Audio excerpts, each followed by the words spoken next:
여러분 안녕히 주무셨습니까? 우리가 잠든 사이에 어떤 일이 있었을까요? 저희 굿모닝 글로벌과 함께 체크해 보시죠. 자, 먼저 지난 금요일 미국 증시가 어떻게 움직였는지부터 살펴보도록 하겠습니다. 지난 금요일 미국 증시는 전체적으로 지수상으로 봤을 때는 혼조세를 보였습니다. 다우지수는 상승하고 나스닥 지수는 약보합권에서 마감이 됐는데요. 하지만 이런 가운데서도 S&P 500 지수는 다시 한번 사상 최고치를 경신하는 모습을 보였습니다. 자, 금융주가 시장 상승을 주도했기 때문인데 투자자들은 인플레이션은 일시적이며 여전히 이 경기는 팬데믹에서부터 지속적으로 회복되고 있다는 것에 베팅하고 있었기 때문이었습니다. 덕분에 S&P 500 지수는 지난 2월 1일 주간 기준 최대의 상승폭을 기록하면서 마감이 됐고요.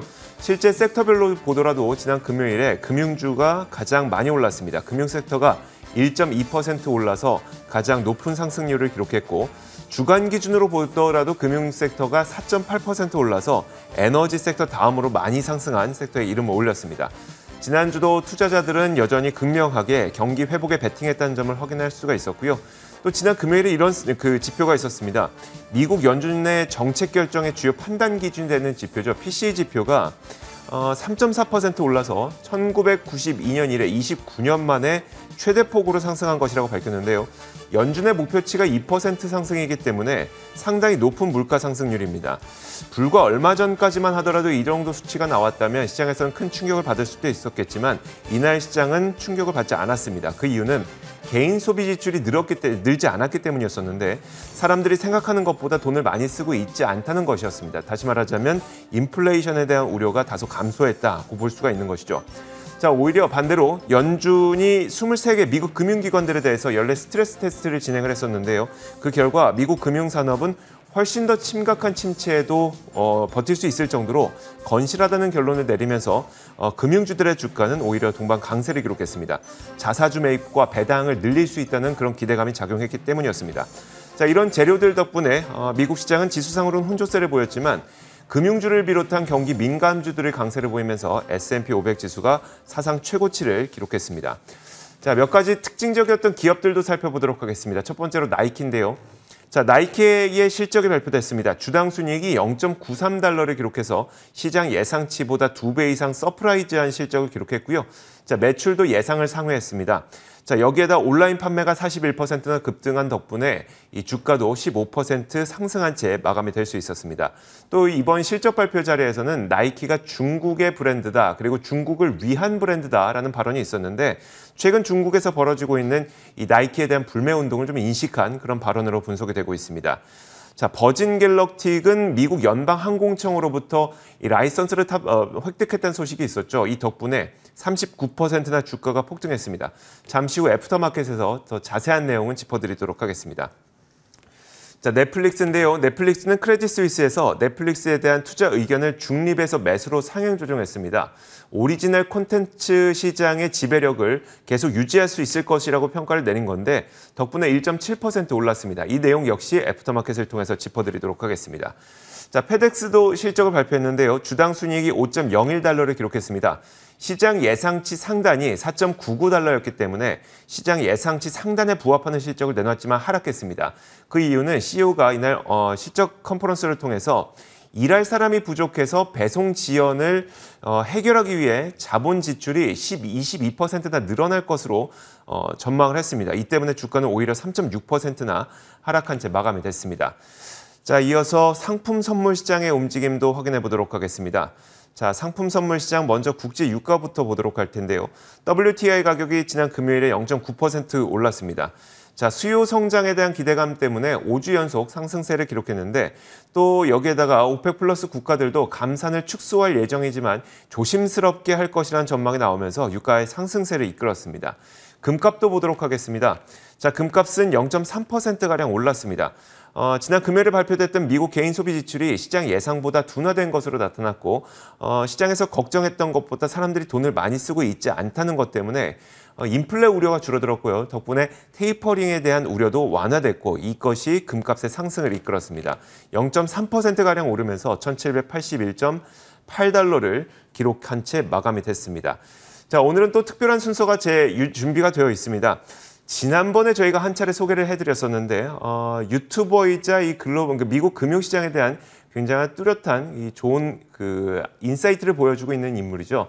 더글러스, 월러스의 더글러스가 오늘 저희 프로그램에 다시 한번 출연을 하게 됩니다. 프로그램 막판에 준비가 되어 있으니까 오늘도 끝까지 저희 프로그램과 함께 해주시면 좋을 것 같습니다.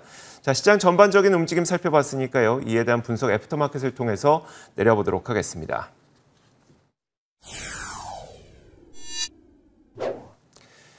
자, 애프터마켓입니다. 오늘도 로제타 투자자문 US 백조스탁 운용본부 최진석 본부장과 함께하겠습니다. 어서 오세요. 안녕하십니까? 네, 안녕하세요. 자, 키워드 먼저 공개하겠습니다. 오늘 첫 번째 키워드는 바로 이겁니다.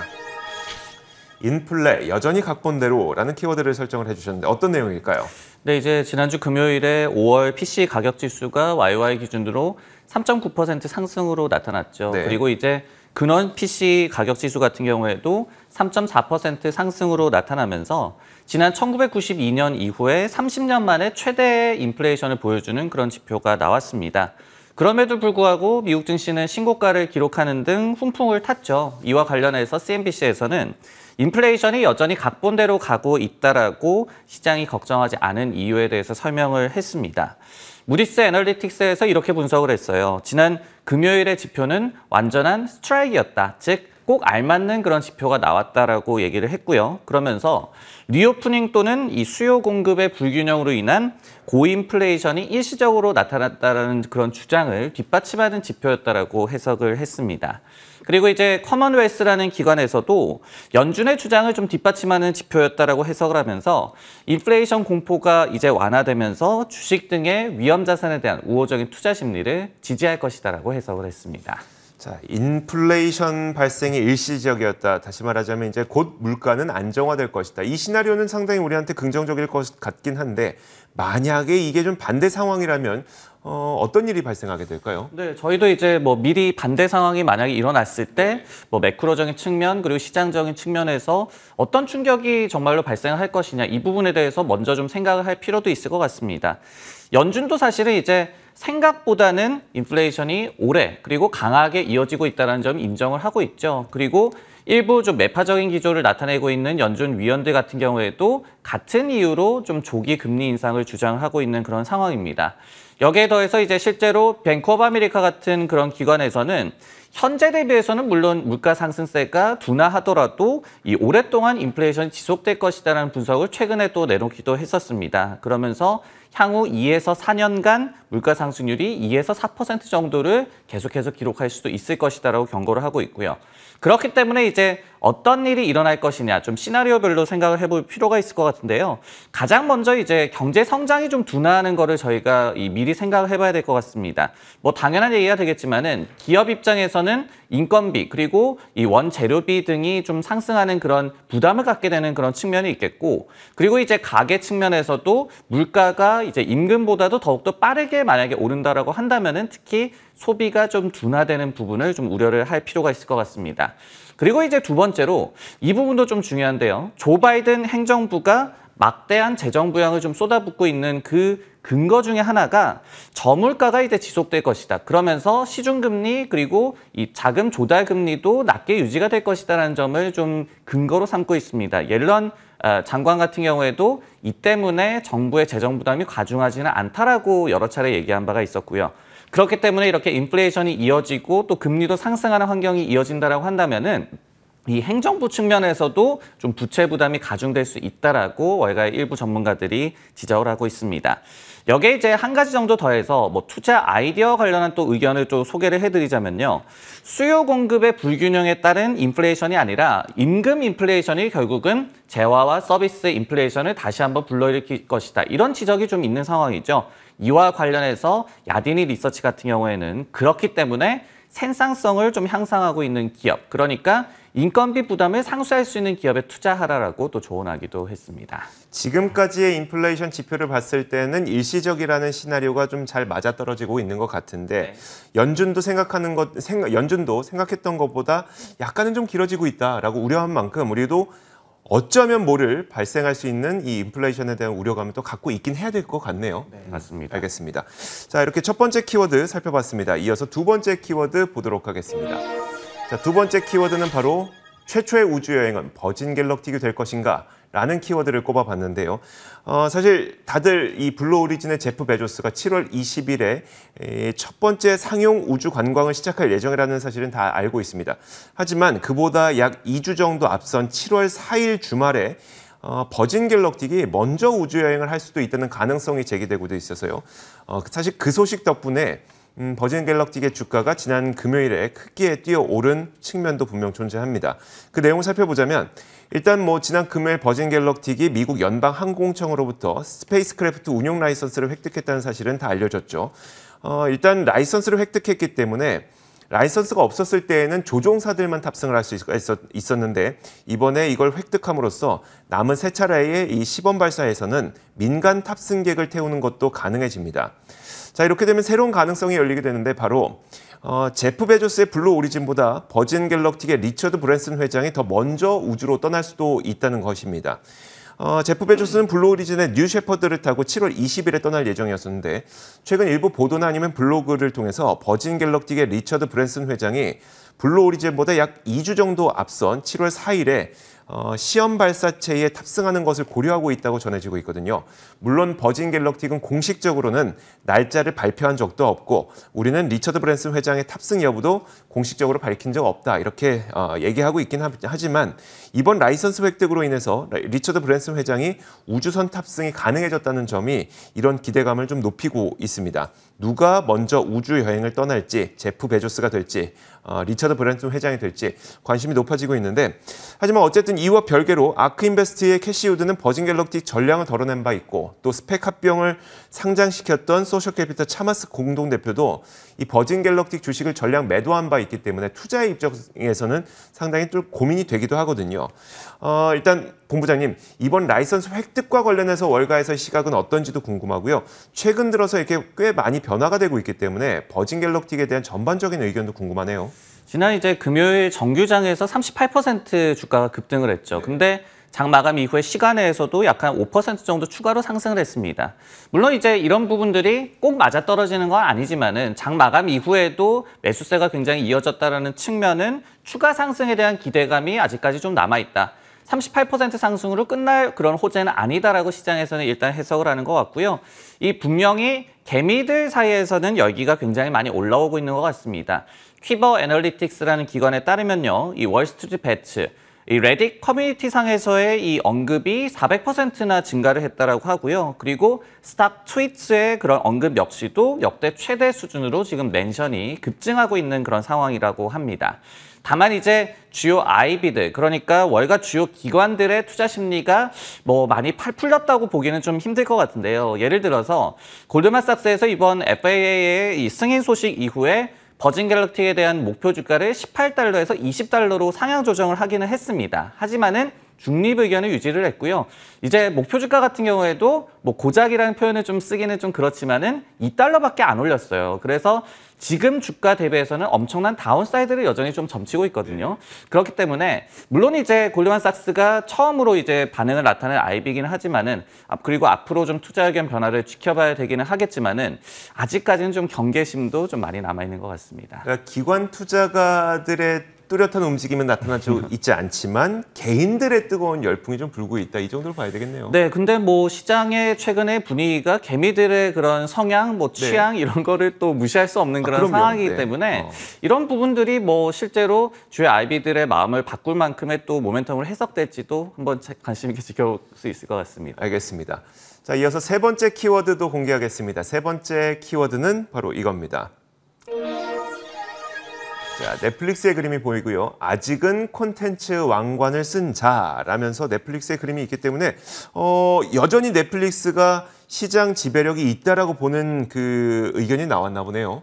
네, 원래 이런 말을 하면은 왕관을 쓰려는 자 이런 말이 더 맞는데 여전히 넷플릭스가 왕관을 쓰고 있다는 그런 의견이 나와서 좀 소개를 해드리까 합니다. 지난주 금요일에 기술주 전반이 좀 부진한 장세가 나타났죠. 하지만은 넷플릭스 주가는 1.7% 정도 상승하면서 좋은 흐름을 보였습니다. 크레딧 스위스에서 중립에서 아웃퍼폼으로 투자 의견을 상향 조정한 덕분이었는데요. 다만 목표 주가는 586달러로 그대로 유지를 했습니다. 세 가지 정도의 그런 이유를 꼽았는데요. 첫 번째로 연말쯤 4분기 정도에는 가입자 증가세가 다시 한번 이제 정상화될 것이다라고 얘기를 했고요. 그리고 두 번째로 올해 대비해서 내년에는 강력한 콘텐츠들이 많이 출시가 될 것이다라고 얘기를 했습니다. 그리고 세 번째로 현재 주가가 매수하기에 굉장히 매력적인 이 뭐 리스크 보상 비율이라고 많이 얘기를 하는데 이런 측면에서 매력도가 높다라고 분석을 했습니다. 그리고 무엇보다도 오리지널 콘텐츠 부문에서 여전히 왕관을 쓰고 있다라고 얘기를 하면서 떠오르는 경쟁 업체들 대비해서 지배력이 여전하다라고 강조를 했습니다. 이 벤진가에 따르면요, 넷플릭스의 스트리밍 시장에서의 점유율이 1분기 그리고 그 전에 2020년도 4분기에도 좀 하락하는 그런 양상을 띄었다고 하거든요. 하지만은 크레딧 스위스에서는 이와 관련해서도 차기 콘텐츠들을 업고 점유율도 반등할 수 있을 것이다라고 분석을 했습니다. 와, 그러니까요. 그러니까 넷플릭스가 갖고 있는 시장 지배력이 유지될 것이냐, 아니면 디즈니 플러스와 같은 새로운 스트리밍 업체가 시장 지배력을 계속 넓힐 것이냐, 여기서 참 많은 그 논란이 분분한 부분인 것 같긴 한데, 어쨌든 최근 그 넷플릭스의 주가 흐름은 나쁘지 않거든요. 이 랠리에 대한 기대감을 좀 지속해도 될지, 다른 아이비들의 의견은 어떨까요? 일단 뭐 기대도 좀 있고 아직까지 좀 경계심도 있는 것 같은데요. 넷플릭스의 주가 흐름을 좀 보자면은 지난 1년간은 거의 좀 요동을 쳤습니다. 그러면서 13% 상승에 좀 그친 상황인데요. 6월 들어서 하지만은 약 한 5% 정도 상승을 하고 있고, 그리고 무엇보다 최근 10거래일 가운데서 8거래일 동안 이 넷플릭스가 상승을 했더라고요. 좀 투자 심리가 많이 올라오고 있는 것 같습니다. 스티븐 스필버그 제작사와의 제휴 등의 오리지널 콘텐츠의 그 힘에 대한, 그 모멘텀에 대한 좀 기대감이 다시 한번 작용하고 있는 것 같은데, 다만 이제 일부 경계론도 여전한 상황이다라고 말씀을 드릴 수가 있을 것 같습니다. 왜냐하면 이제 벤치마크 같은 기관에서는 스필버그와의 제휴 소식 이후에도 매도 의견과 448달러의 목표 주가를 그대로 유지를 했어요. 그러면서 이번 제휴가 딱히 게임 체인저로는 보이지 않는다라고 얘기를 했고, 그리고 넷플릭스가 과거에도 거물급 제작자 아니면 제작사와 제휴를 한 바가 있었지만은 성과가 그다지였다라는 점도 언급을 했습니다. 그리고 이제 에드워즈 존스라는 기관에서도 최근에 중립 커버리지를 제시를 하면서 좀 경계심을 나타내는 투자 의견을 내비쳤기 때문에, 물론 이제 기대감도 있고 좀 좋게 보는 아이비도 있지만은 여전히 이제 넷플릭스 같은 경우에는 팬데믹 수혜 약화라는 그런 또 아킬레스건을 아직까지는 시장에서 완전히 좀 해소하지는 못하고 있는 것 같습니다. 제휴를 스필버그 감독과 맺어서 그럴까요? 우리 시대에는 굉장히 좋았던 감독인데 요즘에는 딱히 큰 작품들을 내놓고 있지 않은 감독이기도 해서요. 어쨌든 넷플릭스는 많은 기대감을 갖고 있으면서도 많은 경계감도 동시에 갖고 있는 또 그런 종목인 것 같습니다. 자, 이렇게 세 가지 키워드 살펴봤습니다. 로제타 투자자문 최진석 본부장과 함께 이야기 나눠봤습니다. 고맙습니다.